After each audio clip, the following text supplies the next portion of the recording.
देखिए, ध्यान दीजिए, बात आज की नहीं है, बात 110 साल पुरानी है। 1908 1909 उस समय एक सबसे निचले पायदान से उठा हुआ महार जात का लड़का जाकर के इंटर करके आया इंग्लिश में मुंबई से। उसके बाद वहीं बीए करी, पॉलिटिकल साइंस और इकोनॉमिक्स में। रुका नहीं, तुम मुझको यहां नहीं पढ़ने दोगे, मैं जाऊंगा दुनिया की बेस्ट यूनिवर्सिटी में, रोक के तो दिखाओ। और वही स्कॉलरशिप लेकर के निकल गया न्यूयॉर्क, कोलंबिया यूनिवर्सिटी जाकर के उसने पहले तो एमए करी, पॉलिटिकल साइंस, इकोनॉमिक्स, हिस्ट्री और सोशियोलॉजी में। उसके बाद पीएचडी करने निकला। यहां नहीं रुका, लंदन स्कूल ऑफ इकोनॉमिक्स चला गया।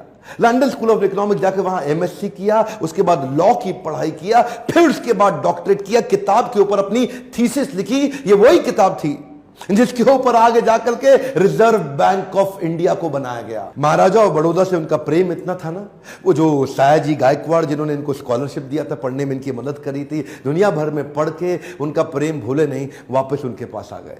बोला, आप दुनिया भर में पढ़ के आए हूं, आपकी सेवा में आना चाहता हूं। तो उनको मिलिट्री सेक्रेटरी की नौकरी दे दी गई, और उस समय ये नौकरी बड़ी मानी जाती थी। अब ये बड़ी पदवी पे तो आ गए थे, लेकिन वो छुआछूत ने इनका पीछा थोड़ी छोड़ा। वहां भी जो सरकारी पियोन होता था ना, वो उनको फाइल दूर से फेंक के दिया करता था। बोला, तू नीच जात का है? आज गद्दी पे बैठ गया तो क्या? दूर से फाइल फेंकते थे, उसके पास नहीं जाते थे। उनको खाने के लिए बोलते थे, बाहर जाके खा। आज भी वो कुएं से पानी नहीं पी सकते थे, इतनी एग्जॉल्टेड पोजीशन पे। बाबा साहब अंबेडकर की तकलीफों का सिलसिला थमा थोड़े ही।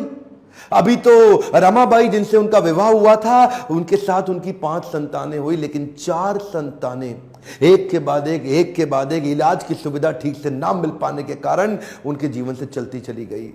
4 बच्चों का देहांत हुआ, 1 बच्चा बचा, लेकिन पत्नी भी आगे चल के लंबा साथ नहीं दे पाई। वो भी लंबी बीमारी के चलते उनका भी देहांत हो गया।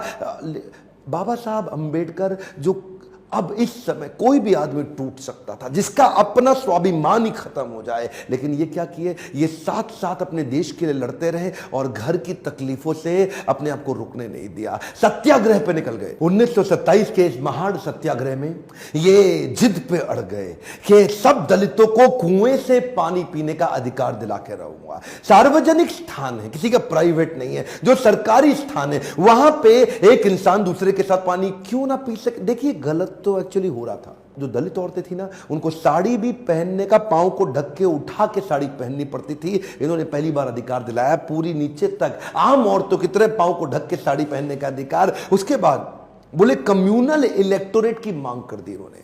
कम्युनल इलेक्टोरेट में ये चाहते थे कि कम्युनिटी के आधार पे हमारी वोटिंग की सुविधा अलग हो। उसमें थोड़ा गांधी जी अड़ गए, क्योंकि गांधी जी जानते थे कि ये अंग्रेज लोग मिल करके हमारी सारी जातियों को तोड़ के अलग कराना चाहते। गांधी जी ने इनको समझाया।